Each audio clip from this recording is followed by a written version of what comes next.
जय हिंद जय बिहार। एक स्टडी चैनल पे आपका स्वागत है।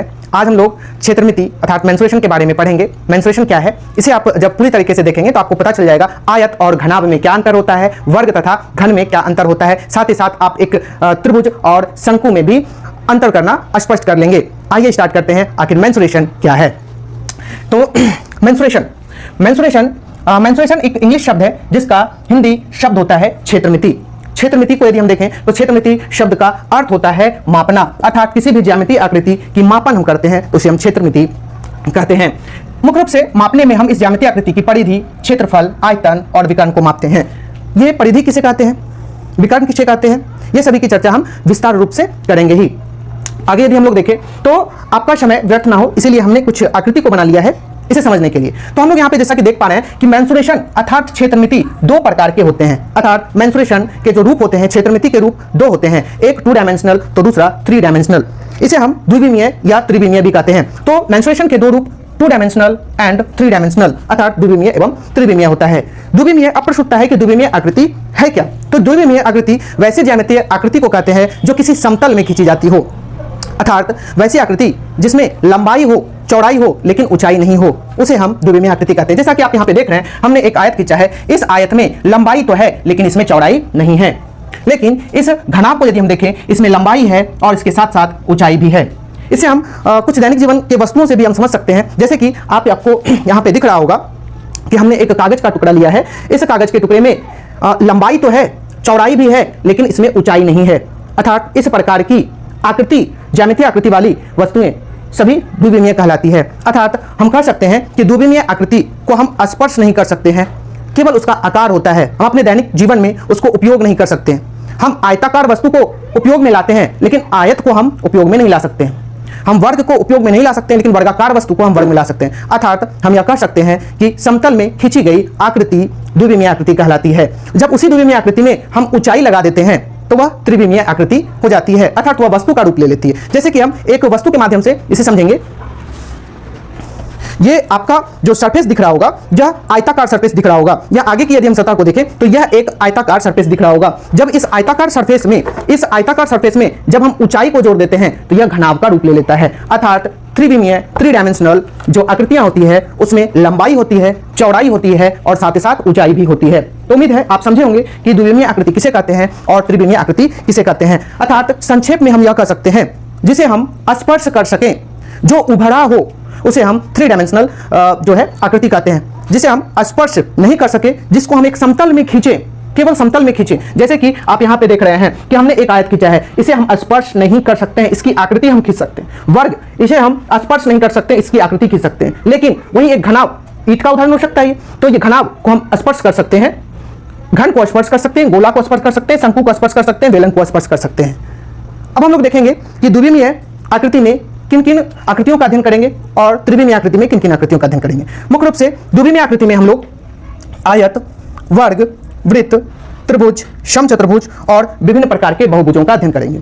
आगे हम निश्चित रूप से यह चर्चा करेंगे कि आयत क्या है, इसके गुण क्या है, इसकी क्षेत्रफल कैसे निकाली जाती है, इसकी परिमाप कैसे निकाली जाती है, इसके विकर्ण कैसे निकाले जाते हैं। साथ ही साथ आगे की कक्षा में हम यह भी सीखेंगे कि 3 डायमेंशनल आकृति में घनाभ आते हैं, घन आते हैं, गोला आते हैं, शंकु आते हैं और बेलन, इसी प्रकार से अर्धगोला और छिन्नक, इसी प्रकार की अन्य जो वस्तुएं हैं वो आती हैं।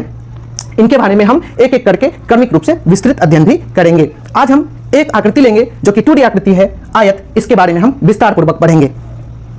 आइए आयत को देखते हैं। आयत किसे कहते हैं? तो आयत उसे कहा जाता है जो 4 भुजाओं से घिरी हुई ज्यामितीय आकृति होती है। अर्थात इसका विस्तृत रूप से यदि हम कहें तो आयत 4 भुजाओं से घिरी हुई ज्यामितीय आकृति होती है, जिसकी आमने सामने की भुजा की लंबाई बराबर होती है। यदि इस आयत की लंबाई l है तो इसके सामने वाली भुजा की भी लंबाई l होगी। यदि इस आयत की चौड़ाई b है तो इसके सामने वाली भुजा की भी चौड़ाई b होगी। तथा आयत का प्रत्येक कोण समकोण होता है। जैसा कि आप यहाँ पे देख रहे हैं, समकोण का यह चिन्ह है। आयत का प्रत्येक कोण समकोण होता है। आप इसकी एक और विशेषता देख पा रहे होंगे कि आयत की लंबाई चौड़ाई से अधिक होती है। तो यदि हम सारांश रूप में आयत को समझे तो आयत वैसी ज्यामितीय आकृति है जिसकी आमने सामने की भुजा की लंबाई बराबर होती है तथा प्रत्येक कोण समकोण होते हैं। इस प्रकार की ज्यामितीय आकृति आयत कहलाती है। आइए हम आयत के कुछ गुणों को भी यदि हम देखें कि यदि हम आयत में विकर्ण को खींचे, यदि हम आयत में एक विकर्ण को यदि खींचे तो यह आयत को दो समकोण त्रिभुज में विभाजित कर देता है। आयत के गणितीय सूत्र को यदि हम देखें तो आयत का क्षेत्रफल के लिए हम लोग फॉर्मूला जानते हैं कि क्षेत्रफल बराबर होता है L × B, यानी लंबाई गुना चौड़ाई यदि हम कर देते हैं तो आयत का क्षेत्रफल प्राप्त हो जाता है। आखिर प्रश्न उठता है कि ये L × B करने से ही आयत का क्षेत्रफल क्यों निकलता है। जैसा कि हम एक वस्तु से आपको हम समझा सकते हैं, उदाहरण देंगे कि आप यदि देख रहे हैं ये यदि आप वस्तु ये यदि आयत की लंबाई मान ले और ये यदि आयत की चौड़ाई मान ले, यदि हम आयत की लंबाई और चौड़ाई को यदि अनुक्रमानुपातिक गुना कर दें तो आपको दिख रहा होगा कि यह कुछ एरिया को कवर कर रहा है। आपको इस प्रकार से एक पट्टी दिख रही होगी जो कि कुछ क्षेत्र को डिनोट करता है। यही कारण है कि यदि हम आयत की लंबाई और उसकी चौड़ाई को गुना कर देते हैं तो क्षेत्रफल प्राप्त होता है। ठीक उसी प्रकार यदि हम परिमाप की चर्चा करें, परिमाप क्या होता है, तो किसी भी आकृति का परिमाप उसके चारों ओर की भुजाओं की लंबाई का योग होता है। जैसा कि आप यहां पे देख पा रहे होंगे कि यहां पे यदि हम आयत की लंबाई को L लिखे, चौड़ाई को B लिखे तो इसकी परिमाप निकालना कितना आसान है वो समझिए।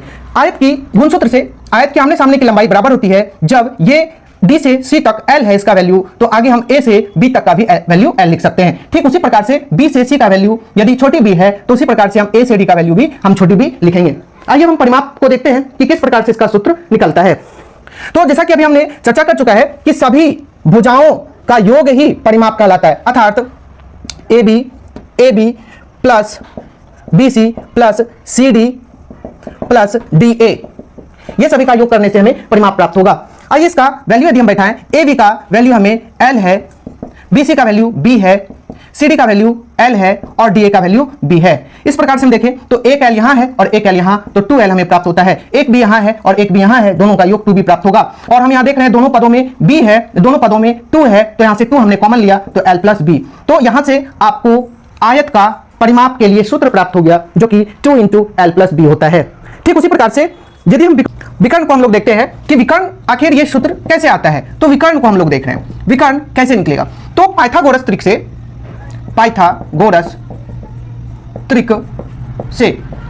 त्रिक का कहना है कि कर्ण का स्क्वायर बराबर होता है लंब के स्क्वायर प्लस आधार के स्क्वायर। ऐसा उम्मीद है कि आप जो है इसे बचपन से पढ़ते आ रहे होंगे। यहां पे हम लोग देख पा रहे हैं कि यदि इस त्रिभुज की चर्चा करें अर्थात त्रिभुज 2 की चर्चा करें तो इसके लिए आधार DC और कर्ण AC तथा लंब AD हुआ। इस प्रकार से इसमें यदि हम मान बैठा दें तो हमें प्राप्त होगा कर्ण बराबर AC का स्क्वायर बराबर लंब के लिए AD का स्क्वायर प्लस आधार के लिए DC का स्क्वायर। यदि हम इसका वैल्यू बैठाएं तो AC का स्क्वायर बराबर AD अर्थात ये B है तो AD भी B होगा अर्थात B का स्क्वायर प्लस DC जो L है L स्क्वायर। अब यहाँ पे हम लोग देख पा रहे हैं कि AC बराबर जब वर्ग बराबर के उस तरफ जाता है तो वर्गमूल बनता है, तो इस प्रकार से हम B square plus L square अर्थात आयत का जो विकर्ण होता है वह √L square plus B square होता है। हम लोग इसके कुछ महत्वपूर्ण सवाल को भी हम हल करेंगे जो लेवल वाइज होगा, जिसे हम कुछ सवाल के माध्यम से हल करेंगे। इसके कई लेवल हैं, कई महत्वपूर्ण लेवल हैं, इसे हम निश्चित रूप से आगे की कक्षा में इसे अध्ययन करेंगे। आप इसी तरह की इंटरेस्टिंग जानकारी के लिए हमारे चैनल के साथ एक स्टडी के साथ जुड़ सकते हैं। धन्यवाद।